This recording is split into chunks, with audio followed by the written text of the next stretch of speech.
believe enough on Shedeur to think he can be your starter next year, or do you think he could find something bad about him? You know, Scott, I think we saw a lot of progress with Shedeur this year. I think that's both mentally, physically, playing the position. He's still very much a work in progress, like many rookie quarterbacks are. But I think we saw some really good things in terms of, you know, his playmaking, his accuracy, his ability to extend with his feet. And I think I'd also give him credit, as well as our offensive staff, for bringing him along in terms of his pocket management, you know, his situational awareness and things of that nature. Now, that all being said, you know, we're going to do our work on the quarterback market. It's too important of a position, and it's something that has to be solidified. I can't sit here and tell you today, you know, whether the solution for or the starter in 2026 is internal or external, but it's something that we're going to work through, you know, over the next several weeks. And quite honestly, the new head coach will also have a lot of input into that as well. Andrew Berry would be a damn fool to draft another quarterback. 12 has already proved he can put the team in position to win. Imagine him with real weapons around him. Let me know how you feel in the comments and leave our QB some love and motivation. Organization has seen things from Shedeur Sanders that leads them to believe that he can be their guy. They're going to let their new head coach weigh in on that. I've seen things from Shedeur Sanders that leads me to believe that there's something special there, and that when you surround him with a really good supporting cast and a good offensive line, that we'll even see more of that in the coming years. We have good process, okay? And if you'd have told me, let's say we picked him on Saturday, right? Friday night driving home, y'all are going to pick Shedeur, I would say that's not happening. But we had a conversation early that morning, and then we had a conversation later that day. I think we had the right people involved in the conversation. At the end of the day, that's Andrew Berry's call. Andrew made the call to pick Shedeur. Just like who's going to start or what play we're going to call is Kevin's call. But that's Andrew's call. He made the call. So here's what nobody's talking about. Andrew Berry just made the boldest power move in Cleveland Browns history, and it all revolves around one name, Shedeur Sanders. While everyone's debating whether Stefanski should have been fired, the real story is happening behind closed doors. Berry's basically told Jimmy Haslam, "I've seen something special in Shedeur Sanders," and now the entire organization is restructuring around that vision. But here's where it gets crazy.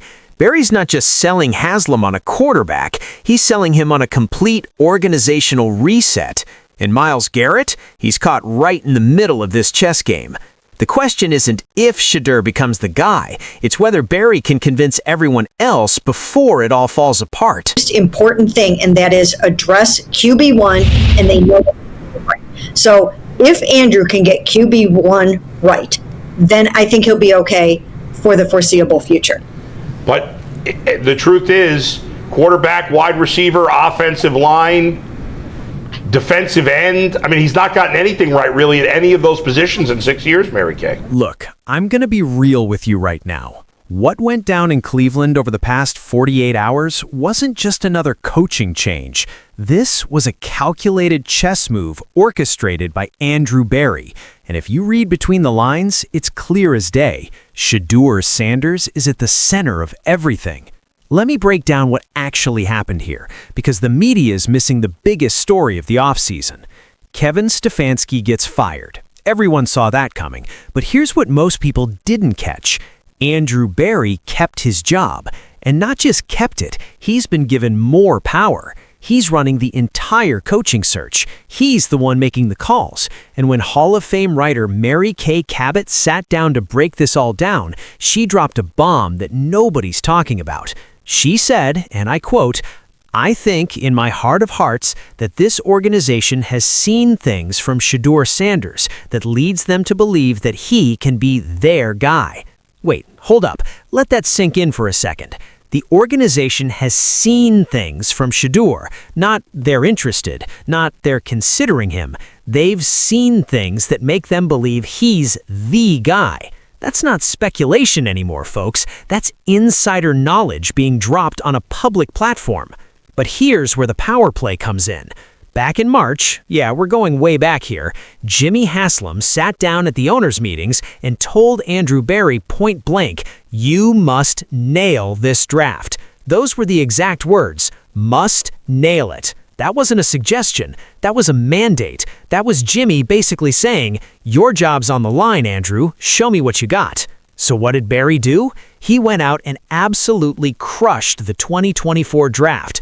I'm talking game-changing level stuff. Guys are calling it one of the best draft classes they've seen in years. Barry delivered exactly what Haslam demanded. And now Barry's got leverage, real leverage, the kind of leverage that lets you walk into the owner's office and say, here's what we're doing next. Think about the position Barry's in right now. He just proved he can identify talent. He's got Jimmy Haslam's trust. And more importantly, he's got a vision for the future that includes Shedeur Sanders as the centerpiece. I do think Deshaun. The comments about Myles Garrett over the weekend were interesting. He basically said he doesn't want to be part of a rebuild. He's all about winning, and I get that. But I mean, the reality is it's going to be a rebuild. They're probably not going to be a good team next year. They're probably going to be similar to what they were this year. How does that play out? Well, it's a great question. It's a great question, and I did ask Andrew Barry that question yesterday because of the things that Myles Garrett said, and I think that they have to convince him. They have to convince him. But let's address the elephant in the room, because I know some of you are thinking it. Why Shedeur? The kid hasn't even been drafted yet. He's coming out of Colorado. There are questions about his arm strength, his decision-making under pressure, whether he can handle the NFL level. And you know what? Those are fair questions. But here's what the doubters are missing. When Mary Kay Cabot, who's been covering this team for decades, says she's seen things from Shedeur Sanders that leads her to believe there's something special there, that means something. This isn't some hot take artist on Twitter. This is someone who's watched countless quarterbacks come through Cleveland. Someone who's seen the good, the bad, and the absolutely disastrous. And she's saying Shedeur's different. She even went further. She said, when you surround Shedeur with a really good supporting cast and a good offensive line, we'll even see more of that in the coming years. Translation? The Browns aren't just kicking the tires on this kid. They're building the entire offense around the assumption that he's going to be there. Now let's talk about the coaching search, because this is where it gets really interesting. Barry stated publicly that the new head coach is going to have a say in the quarterback. On the surface, that sounds reasonable, right? You want your coach and QB to have chemistry. Makes sense. But dig deeper. What Barry's really doing here is genius-level maneuvering. He's not hiring a coach and then forcing Shedeur on him. He's going to interview coaches, gauge their thoughts on quarterbacks, and specifically their thoughts on Shedeur Sanders. And here's the kicker. He's going to prioritize coaches who see what he sees in Shedeur. It's not about finding the best coach and hoping he likes Shedeur. It's about finding the right coach who already believes in Shedeur's potential. That's the power move. Barry's essentially creating a filtering system where only coaches who align with his quarterback vision make it through. And when he sits across from Jimmy Haslam and says, this is our guy for coach and this is our guy for quarterback, Haslam's going to trust him because Barry's already delivered on everything he promised. We're realistic. I think how you evaluate progress when you're a team that's in transition versus how you evaluate progress for a team that's squarely in their contending window, it's different. Like, I think that's totally fair. How we would think about a season in 2020 or 2021 versus this year, it's different. That's absolutely true. Some of that is outcome driven, but not all of it. And you try and weigh that as best as you can and make the decision that you feel is best for the organization. But then there's Myles Garrett. Oh man, we got to talk about Myles. Myles came out over the weekend and basically said he doesn't want to be part of a rebuild. He's all about winning. And look, I get it. The man just turned 30. He's one of the best defensive players in the league. He's given everything to Cleveland. He doesn't want to waste his prime years on another rebuilding project. But here's the harsh reality that nobody wants to say out loud. It's going to be a rebuild. They're probably not going to be a good team next year. They're probably going to look similar to what they were this year. So how does this play out with Myles? Mary Kay asked Andrew Barry this exact question, and Barry's response? They have to convince Myles. They have to convince him that the quarterback they put out there is going to be able to win games. And if it's Shedeur Sanders, they have to show Myles why and tell him why. Now here's where this gets spicy. Miles has already made it clear. He wants Jim Schwartz as the head coach. That's his guy. That's who he believes in. But Barry's not making this decision based on what a 30-year-old defensive end wants. As much as they love Miles, as much as they value his opinion, they're not going to base their long-term organizational decisions on one player's feelings. That's the business side of football that fans don't always want to hear. So what does Barry do? He's got to sell Miles on the vision. He's got to paint a picture where Shedeur Sanders is the guy who can compete right away, where this isn't a multi-year rebuild, where they're retooling, not rebuilding. And honestly, if Barry can pull that off, if he can get Miles to buy in on Shedeur, that might be the most impressive thing he does all offseason. Because here's the thing about Shedeur that people keep overlooking. The kid's got intangibles. Yeah, I said it. I know everyone wants to talk about measurables and combine numbers and all that stuff. But when you actually watch Shedeur play, when you see how he handles pressure, how he leads a team, how he makes adjustments at the line of scrimmage, there's something there. We'll be pretty open-minded. I think there are a number of different archetypes of successful head coaches. I think about Kevin. I think it's easy to forget now that he has, 2 Coach of the Year awards on his mantle, that when he was interviewed first in 2019 and he didn't get the job, and then again, I guess it was 2020 and he did, in both of those cycles, he had no head coaching experience and we were the only team that interviewed him. And so I think our responsibility is to search far and wide. There are good coaches out there. We've just got to do our homework and find the right fit for us. Deion raised that kid to be a quarterback. Not just any quarterback, an NFL quarterback. Everything about Shedeur's development has been intentional. The way he prepares, the way he studies film, the way he carries himself. That's not something you can coach into someone. That's built in. And Barry sees it. The organization sees it. Mary Kay Cabot sees it. The question is, will it be enough? Let's talk about what happens next, because this is where it gets really real. Barry's running the coaching search right now. He's interviewing guys like Jim Schwartz, probably going to talk to Tommy Rees, bringing in a whole list of candidates. But behind every single one of those conversations, there's going to be one question that matters more than anything else. What do you think about Shedeur Sanders? The coach who gives the right answer, that's your next head coach of the Cleveland Browns.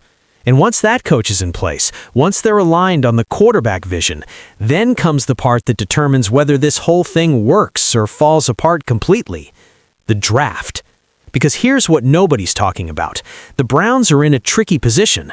They don't have a top 3 pick. They're not guaranteed to get Shedeur even if they want him.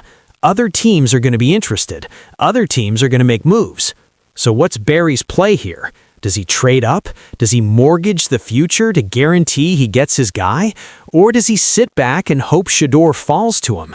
And what happens if another team swoops in and takes Shedeur before Cleveland can get him? Does the entire vision collapse? Does Barry pivot to someone else? Does the new coach suddenly find himself with a different quarterback than the one he was hired to develop? These are the questions that should be keeping Browns fans up at night.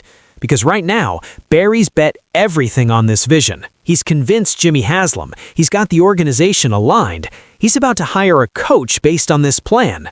But if Shedeur Sanders ends up in another uniform, if some other team gets their hands on him and he turns into everything Barry thinks he can be, then Cleveland's not just back at square one, they're behind square one. And that's the risk Barry's taking. That's the gamble.